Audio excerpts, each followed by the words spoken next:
Ayo, apalagi itu suami istri isese sama ada anak kecil baku marah. Itu adek, ya adek, kapan kan belum pipis sekolah. Tunggu bapak ada pengen tapi sepatu. Ada mau lempar ke mama.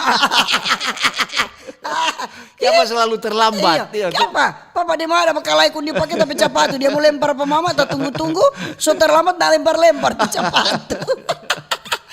Pagi-pagi jangan bekalai di muka anak-anak. Toh, ini anak usah ribut-ribut. Ada tuh suami istri itu biar domba kemarah, nak dapat tahu. Mar ada tuh lain.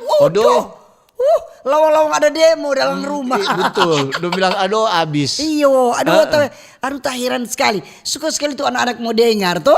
Kalau anak-anak dengar kan dorang tak suka jadi di pikiran pada orang. Jadi bagaimana tuh orang mau bikin tuh anak-anak supaya dorang baik, kun orang bakalai, kun di muka pada orang. Aduh ada apalagi kalau di kampung semua dapat dengar apa itu umpamanya ada tamu apa itu biasa. Biasa don dua, nak pernah aman atau ada begitu.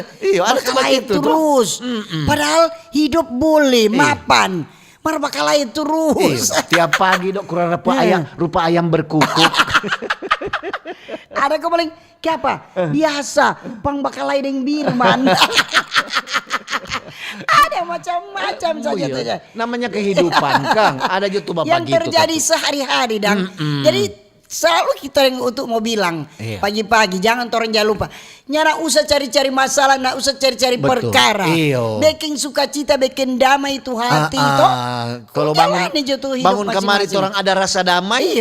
So berdoa, so baca firman, apalagi. Betul. Jangan bikin kacau. Kira orang mau hadapi ini orang kehidupan setiap hari. Kalau mana mau suka nyana ada masalah, nak ada pergumulan, sudah kembali saja kepada Bapak.